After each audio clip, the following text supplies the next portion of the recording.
I think these things as a habit is what's going to give you continued success. I painted at night. I painted on the weekends, anytime I could. Like, oh my gosh, that I don't have that life anymore, that routine. I need to find a way to do it, make it a reality. That is how an artist needs to be today, no matter where they're at in the journey. I'm turning in my resignation today, and that's it. I quit. I'm done. What happened? Hey everyone, welcome to another episode of the Light Movement Podcast. And I have such an inspiring guest here today, Stephanie Linden. And her story is going to be so inspiring to you. So if you are an artist and you have a dream in your heart right now to be a professional artist, and maybe you have a day job or a part-time job and you want to ditch it and go full-time as a professional artist, I think what Stephanie has to say will absolutely light your fire and give you the belief that you can do it too. So I am a full-time artist, but I recently retired from a 25 plus year career as a family physician. I live here in Florida now, and I'm married, have 2 grown kids, and am enjoying my new life here. Wow. Yeah. So cool. You just told me at lunch that this month you made more money than you made as 1 month as a physician selling your art. This month selling your art. So that's actually true.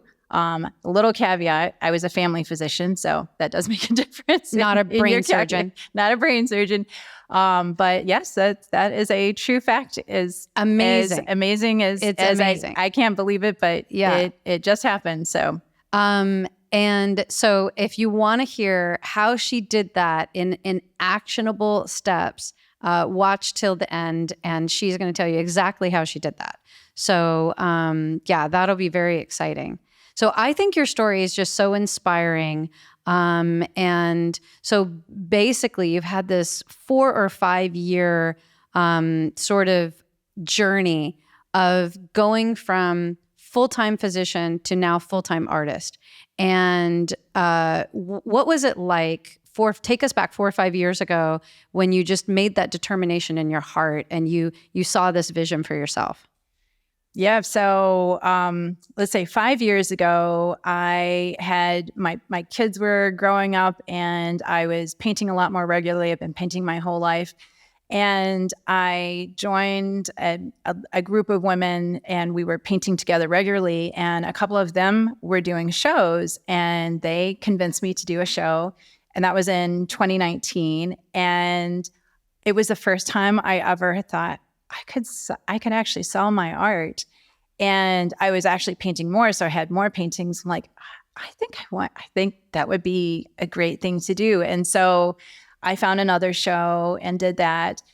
And then 2020 came, and you know what happened then? The world shut down, and my job stress skyrocketed. So I actually, talking about a physician salary, so I own my own practice. We had to shut our doors for about 6 weeks. I took home a paycheck after paying my staff of $18. And that's not the paycheck that you replaced this month. That's not the paycheck, okay. No. So just to be clear. So at that point in time, they were looking for volunteers to work in the hospital. So I worked on the COVID ward in the hospital for 6 to 8 weeks. I can't even tell you what that was like. So obviously that changed me. I'll cry if I think about it too much. And I realized I was already things were already broken in the medical system, but I just realized I needed to get out. And I was painting to relax and unwind and just to escape. And thinking about the shows that I had, like, maybe I can sell my work online. Maybe there's a way I can do something. And, I don't even remember when I joined Instagram, but, those kind of opportunities I could see were opening up. And I found the Milan Art Institute. And a year to becoming a professional artist, I'm like, oh, this is perfect. So I joined the program, and I just went with it, and I finished it in just over a year. I think it took me about 14 months before I finished my portfolio. And were you also working as a physician? So I was going to say time? yes. So during that time, I was working full time as a physician the entire time I did the course.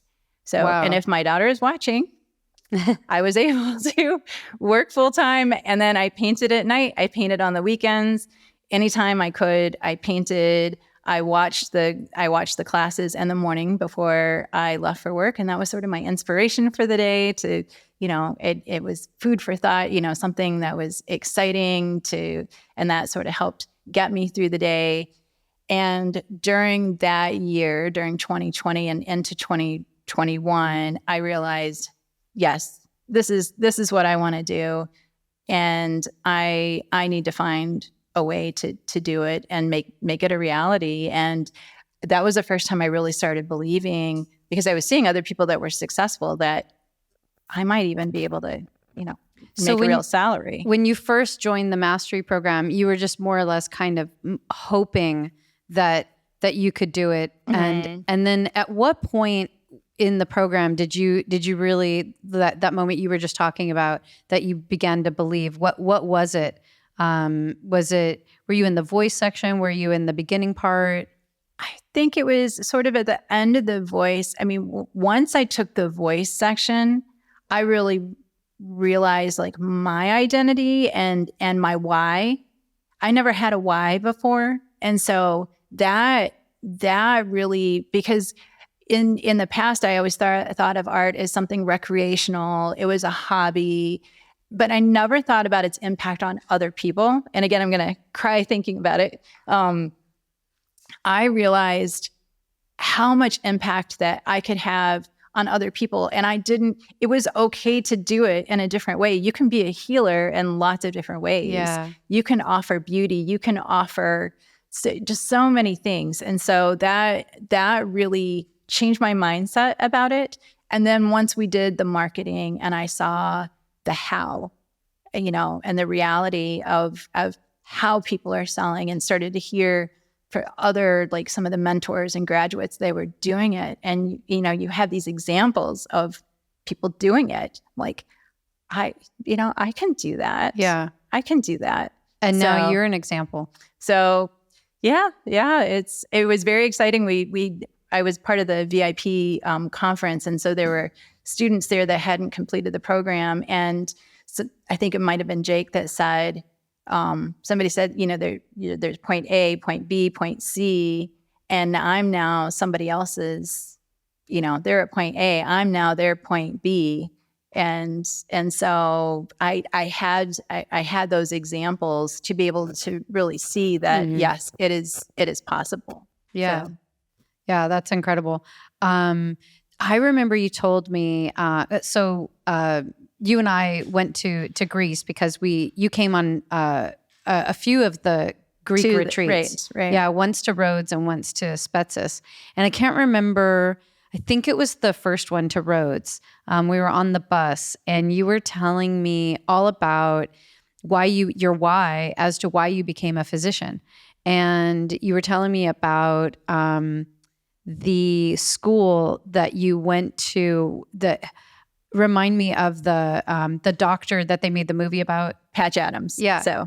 So we were on the bus and you were telling me about your why as a physician, and you had attended as a part of your residency or something, right? The Patch Adams sort of his legacy or something like that. So actually it was when I was in medical school that you have rotation. So every month you do a different rotation, and we got an elective rotation where you could pick anything, and it could be like a charitable organization. So Patch Adams is a physician that had a free hospital somewhere in the Appalachians.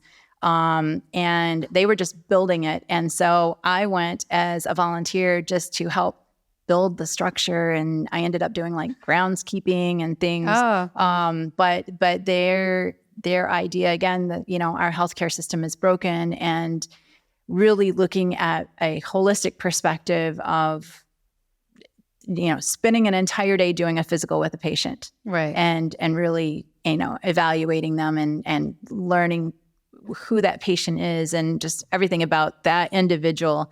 And that really shaped my philosophy of medicine. Yeah, and I can imagine you decided to. I mean, if you think about how long you have to go to school, your time investment, money investment to become a physician, probably much longer than art, really, and the commitment level and all those nights studying and memorizing, and you probably had to learn Latin. I don't know. It's like crazy. So, and your what drove you to that is I imagine you wanted to change people's lives. You wanted to make an impact. You wanted to be effectual in someone's life. And so, really a lot of people wouldn't correlate art, being an artist and being a physician exactly, that they relate. And there you have it. You saw, right, when you found your why as an artist, that you can impact people's lives with your art. And can you think of a story or something that's happened since you've been, taking this serious and painting, where you've seen your art affect somebody on a deep level? So the most recent, and this is one of the this was the commission that I just did. The collector that gave me the commission, I had a painting that had a peacock. It was a white peacock, and that was a beautiful its tail piece. was iridescent. And she wrote me the loveliest email. And she was so sad that the original painting was gone. And she said that her mother had died last summer.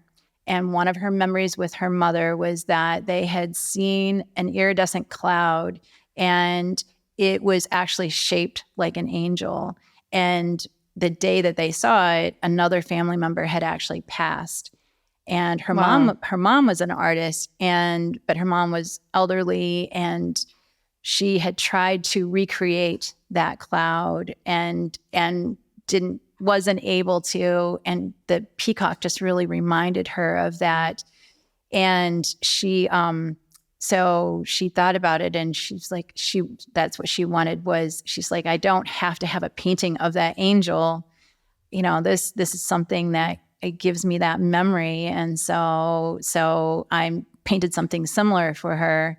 And so that is for her, just, a reminder of her mother, and something that, she, every time she sees it, she will have that reminder of that vision that she and her mother had. So yeah, that's incredible.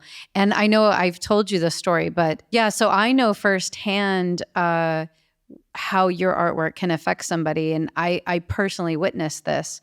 So I bought that painting from you, of this woman that's, you don't even notice the woman at first. Like, it's something you see. And when you see it, it's somewhat shocking, because the first thing you see is just this, and that cobalt that's in that painting is, as you can see, like, I love cobalt. And I love to be around it. It's such a magical, spiritual color.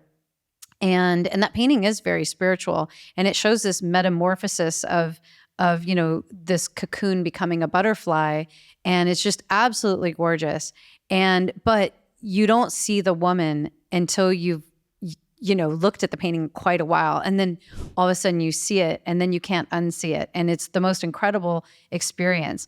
And so I had the painting in my living room, and I had a friend over, and all of a sudden we were talking for a while, and all of a sudden she goes, and she just started gushing tears. And I was like, what happened? What happened? And tears are just streaming down her face, and she's pointing at your painting. She goes, the woman, I see the woman. And it was absolutely amazing, and then it happened again. I had it next time upstairs in my room, and a lady came over, and she was in my room, and I don't know this lady. She's like practically a stranger. And when I came in, she was just standing in front of the painting, and she was just like, couldn't even believe it. And she looked at me and she said, I see the woman. Look at the woman, and it's like that moment that they discover the woman, it's like they see this transformation in themselves, and so it's this thing that you couldn't engineer that. You couldn't come up with that. That was not power of art. I didn't, because I knew the woman was there. Like I didn't realize it wasn't, I did try to make her part of the cocoon, and not that she was like superimposed on top. So I wanted there to be the cocoon, like the shell of it or whatever you would call it, around her, the membrane.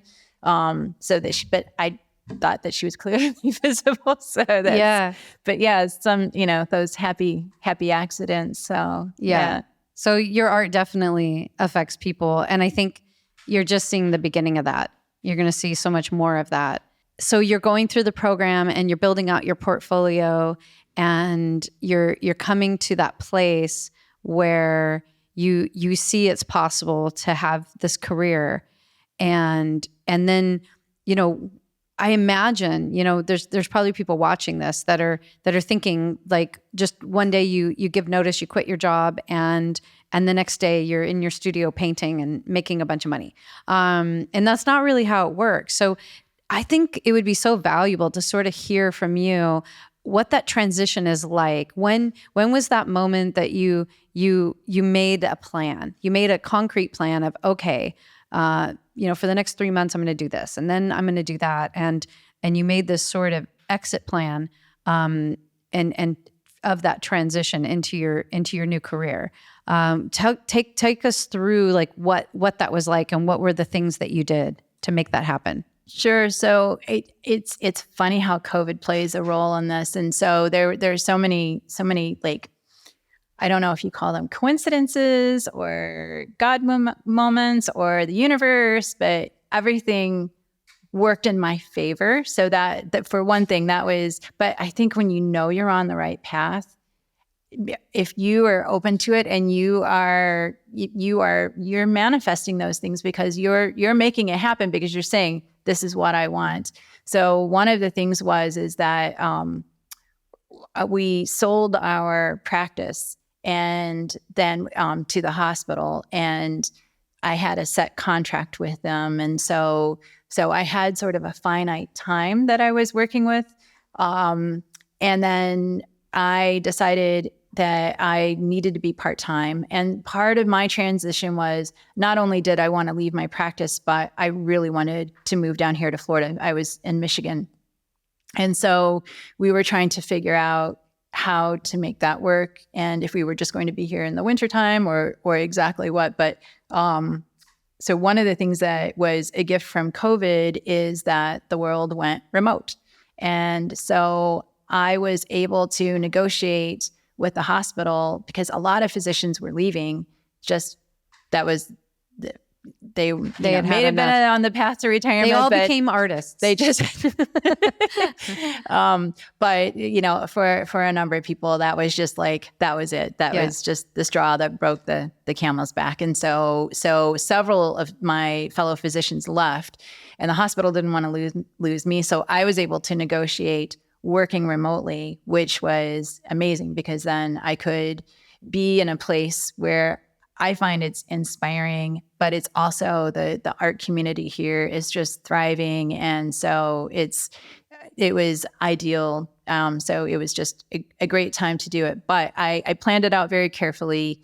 I figured out, how much I needed to live on, and we made a lot of sacrifices. So I will say, like, I had some cushion, but I'm not working with a huge cushion. So we got rid of every subscription that we didn't need. We sold things, we simplified. And so we really sort of put things in place so that financially we were able to do it.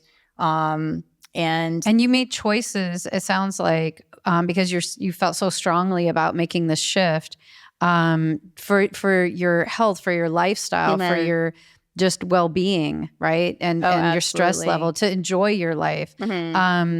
you made choices that you would live even below your means, right? You didn't stretch yourself out financially, Right. so that you could make this transition. Yeah. And that, it's funny, like that simplifying the lifestyle also goes hand in hand with just being healthier. So we started eating out a lot less. It's cheaper, but it's also better for your waistline. And, just those kind of things. We made some changes in that regard as well. And then the place that we got down here, we were fortunate, again, right place, right time. Bought something that was an estate sale, and they just wanted to get rid of it. And we did our own, it needed some light renovation, and we did all the work ourselves. And so that, definitely just cost savings in that regard. And so, yeah, there was a lot of planning that, that went into it. And yeah, I didn't just wake up one day and say, I'm turning in my resignation today and that's it. I quit. I'm done. I would have liked to have done that many years ago, but that was not in the books. But I think it's all the sweeter for the fact that, there is that delayed gratification. And now that it's a joke that we have at our house is like, what day is it? Yeah. What day is it? So every day Saturday. Every day is, yeah. So, and to all joking aside, I am working more hours now than I was before, truly, between everything that I'm doing. I, took a marketing class because I wanted to, and I haven't implemented everything that I've been learning yet, but I wanted to learn even more about that. And it's just all the time that we've put into it. I'm, definitely putting a lot of hours in it. So, but it's not work. Yeah. It's so much fun. I'm just enjoying. Yeah. When it's something that you're super passionate about and there isn't, and I know you were passionate as a physician, but then when things change and the system and the, the sort of things that you're not in control of, begin to sort of cast this shadow on what you were once so passionate about, it's hard. Right. And in art, as long as you sort of continue this path of, self-representing and not getting involved in, another system, let's say, it is different. You get to decide, what you're going to do each day and how you're going to do it. And even if you're working more hours or it seems like your whole life now is your art, right? And there isn't ever this distinct stop and start time of work. Right. Work stops being work. And you're paid to just basically live, the life you would want to live. Right. Okay. So Stephanie, what for an artist that is wanting to transition out of their job that either they've grown frustrated with and they don't want anymore, or it never was their destiny to begin with, and they with all their heart, they want to be a full-time professional artist. What advice do you have for somebody like that? So I think planning is essential. And I know as an artist, we all want to be free spirits, but we have to pay our bills. There's a book called Your Money or Your Life. And I don't get any proceeds from the book, but I would say that book is really, it helps you take stock of, what you have, what you need, what's important, and just setting clear financial goals. And so I would say, do some real digging. Like, how much are you truly spending? How much do you really need? What is it that you want? Do you, do you, if you want a Porsche, budget that in. It's okay if that's what you want. But be very realistic about that. And so I think that's one of the first things when people don't succeed with something, with making a change like that, is that they don't have realistic expectations. And so just taking stock of that. And there are a lot of ways to be creative with things and to make it happen in that regard. And really just doing your research and figuring out, okay, so if I spend X amount per month, obviously I have to make that amount per month. And also, what are your new expenses going to be, and having a very clear idea, because it's when I say I made more, there's also there are booth fees for shows. There are other some expense that goes with it. Besides the supply. So being realistic about that, and just put it on paper and commit to it. Have clear goals, have timelines, have a It sounds like realistic. You're suggesting they make a business plan. Yes, that is, I would not be here if I had not made a business plan and had a timeline. And I have, for the next year, I have a business plan. I have sort of a 5-year plan. I don't know what my 10-year plan is yet, but I have some ideas. Yeah. So. Yeah, that's good. Is there anything else that you would suggest besides, the plans?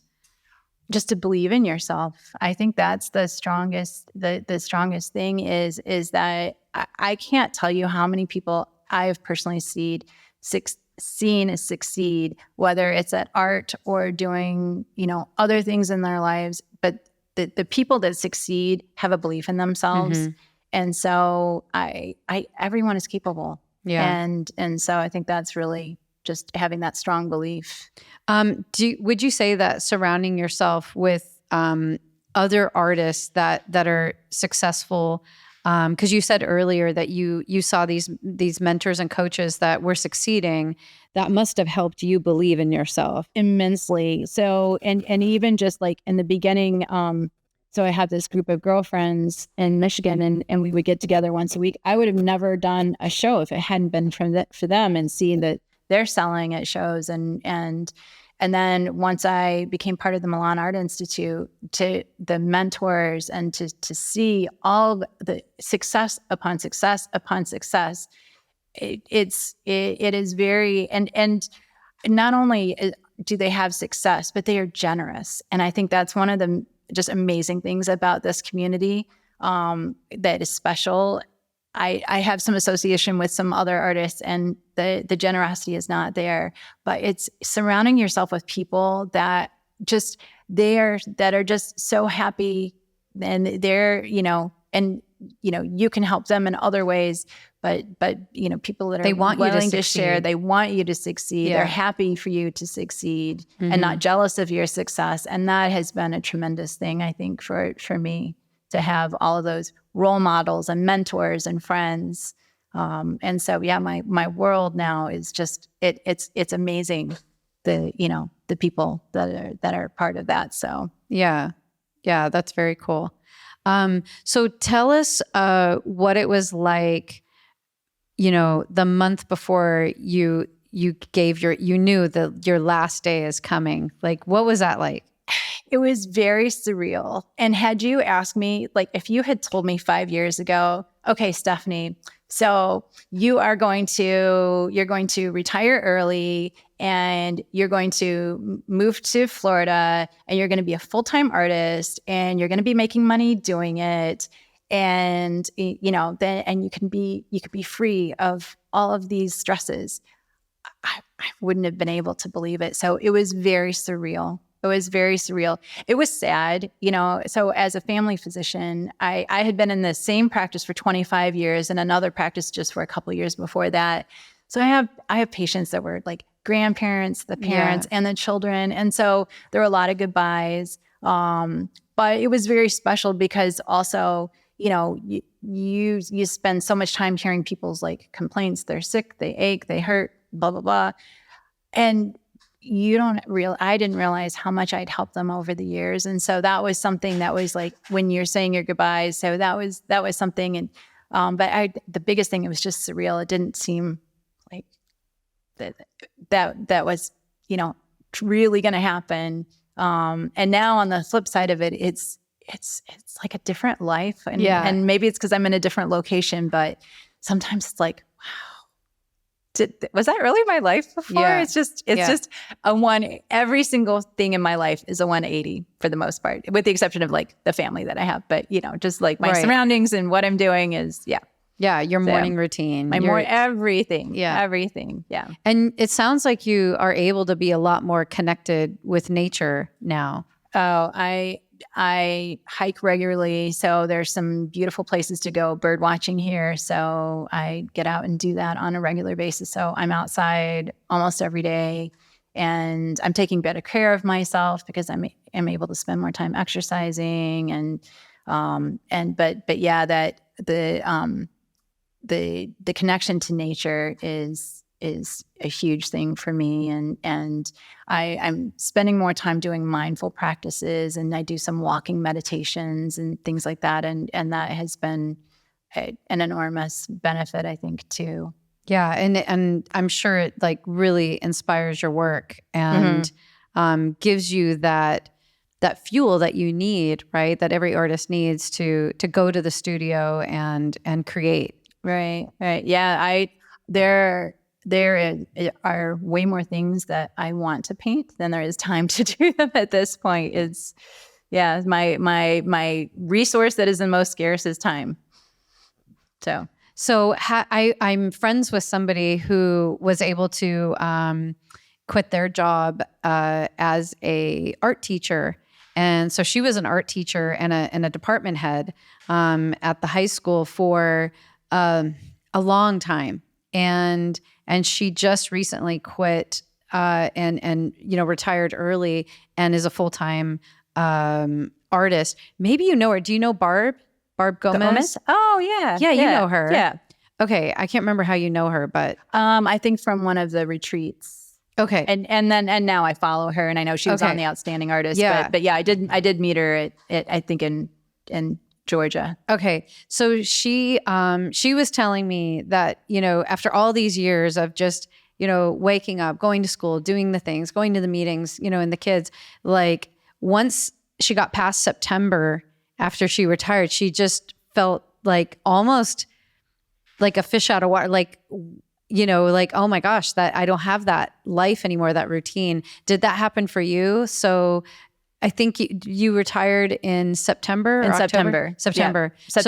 Yeah. The last day of September was my last day. Okay. So what was it like in October when did you just feel like you were on an extended vacation, or? It definitely took a few weeks. So, I mean, it was crazy. So we drove down to Florida, and then literally within being here for 2 days, I drove to Miami for the show and drove my artworks down, and then drove back, was home again for a couple more days. And then we had the conference and show in Miami. And then I came back, and I took the next couple of weeks, I basically took off. And so that just felt like a vacation. And it really took probably another few weeks to like, oh, I got to get to work. It's Monday. It's Monday morning, and I've been to the gym, and now I'm going to, pull out my easel and do this. And wow, it's Monday. It's Monday. So, and that's where the joke sort of came from with my husband and I. Like, wait, what day is this? So yeah. It took a while to sink in, but I have to say now I've eased right into it. It's been no real adjustment necessary. No guilt. I will say, I thought I was going to feel guilty about it, and I don't. Because I really feel like, again, that why. Yeah. I'm doing what I'm supposed to be doing at this point in my life. Yeah. So that's amazing. Yeah. Well, we promised people that we would tell them. You told me at lunch today that you made as much money this month selling your art that you made as a month, not the $18, of course, but my typical paycheck in the past typical paycheck year or two. Yeah. So can you tell everybody, how did you do that? Because this is literally only 3 months after your retirement. 3 months into your full-time career. I know you've sold paintings before. Mm-hmm. You've been making money with your art for several years, actually, just not that consistent. Not at that level. And not at that level. And consistent, I would say consistent is the bigger thing. So I think the biggest contributor to that was I've been doing the mentoring group monthly, and in one of the sessions, Jake talked about how we create a newsletter and how to send it out, what to say in the newsletter. And so I sent out a newsletter to my email list, and that was the other part of it is, how to go about creating your email list. And so one of the biggest things was one of my somebody that had come to an art show of mine in March of last year had seen this piece that I was talking about before, and she never forgot it. But then her mom got sick, and et cetera, et cetera. So she didn't buy it. And then when she got that newsletter, and I created a sense of urgency that this particular collection is almost gone. That got her to get off the fence and say, "Oh, I wanted that painting." And so then she commissioned the other painting, and then because she went to buy the painting and she it went wasn't to buy there, and it was gone. Yeah, right. And so she commissioned you. She commissioned me to paint something similar, and then she bought 2 more paintings. And so she's now one of my super collectors. And she brought, so one of the paintings that she bought was for her sister, who helped her with something. And then her sister is renovating her house. And so her sister is, and these aren't even paintings that are purchased yet, but they want a couple more from me. So so I sold 3 paintings to the 2 of them. And then I had a show in November, and again, a few people had been on the fence about some paintings, and I sent out that newsletter, and so they purchased those. And so yeah, it was between all of those that put me over my usual. Yeah, because it sounds like you sold 4, 5, 6 paintings, something like that. And I sold some minis. So I sold 6 minis, a medium one,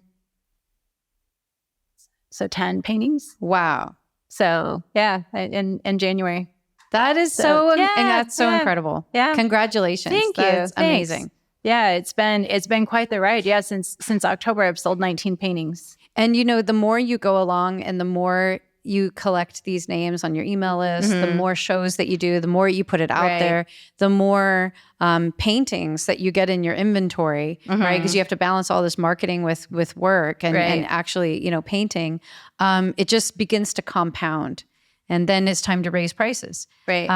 And so, yeah, super exciting. And those are very actionable things that if somebody's watching this and wants to, kick into gear, creating an email list, putting a newsletter out there, creating some urgency with it, showing what's available. And I think these things as a habit is what's going to give you continued success. And you're always doing something. And another thing you told me is that you made a commitment to say yes to opportunities.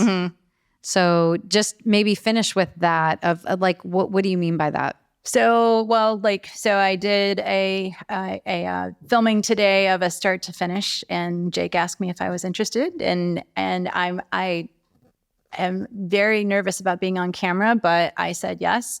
Also, there's a cafe that's in town called Cafe Barboso, and I had been there last year, and they have paintings all over the walls, and so they're in there for sale. And so I asked when we were at the restaurant who curates it, and how do you go about, how do they acquire their art? And so they gave me the contact information of their curator. And then when we moved down here, I contacted her, and she said, so we have artists on staff and they do live painting, and would you, and so we talked, and she's, would you be interested in, and I had my cards. And so we I went over and had a little interview with her. And so now, like, once a week, I'm painting live. And so they have a little stage. And so again, in getting over my comfort fear zone of, it's so out of my comfort zone. But because you have to show your ugly stage to everyone. Exactly. So, and the other thing that I started doing, and from a sales perspective, I don't know, but when I've done the tent shows, I have been painting live. And that's a little different because you're not on a stage and somebody's not watching you constantly, and people are coming and going. But I was already doing that to sort of put myself out there. And and from a sales perspective and selling paintings, it might bring more people in, but it might distract me from. So I'm sort of I'm testing my A versus B of like doing it one day, not doing it the other day, and seeing, how that goes. But those are the kind of opportunities that I'm also just trying to get over being afraid of, and my husband and I had this conversation last night at dinner because the waitress connected with something that was on my husband's t-shirt. And so she started asking us questions, and she's like, what do you all do for a living? And, he's like, you have to say you're an artist when like, so I'm getting out of my comfort zone there with like talking to people and having that elevator speech and having my cards in my wallet. Because you're not very extroverted. So not in that, like a one-on-one, I can talk to anybody. I had 2,000 patients on my, and I feel so comfortable one-on-one, but to put myself out there and put myself on a stage or put myself in front of the camera. I've been really struggling with my Instagram, trying to put myself in it and not just pictures of my paintings. And so that has not been my comfort level. You're courageous and willing to grow and willing to, willing to grow. Mm-hmm. And I think that is how an artist needs to be today. No matter where they're at in the journey, there's always improvement. There's always something else we can grow in. And it's important to commit to those things. So I think it's, if you want it badly enough, you'll get over that. Yeah, you'll get over it. So, and I want it. I want it. I want this to work. I want this to succeed. And, I want to take it to the next level. Yeah. Now, it's that's the thing, is there's no arrival. Right. It's, if you sit back now, it'll fizzle out. You can't just sit back, and you have to, keep going. But luckily it's what you're passionate about. It's what you love to do. And it's just, it's great that you can, earn a living from it. So, right. Well, this has been so inspiring, and I thank you for sharing your heart and being vulnerable and willing to cry in front of people. And I think it's very inspiring. Your story is very inspiring. Thank you. And very, very honest and very, very relatable. It's just very relatable. And so I appreciate you. Well, thank you for having me. And this is, you and your family and the school have given me these opportunities. And I can't, they're not paying me to say this. I just can't say enough about the Milan Art Institute and what it has done for me, because had I not found this, I probably would still just be painting as a hobby. I don't know. I don't know what I would have been able to do with it had I not taken the course and done all that and made the connections and become friends with it. Everybody that I have met, and like you were saying before, like all just being surrounded by like-minded people. If I hadn't had that, I certainly don't think I would be here in the same way that I am right now. So, yeah. Well, I appreciate that. Well, thank you, Stephanie. That was incredible and so inspiring.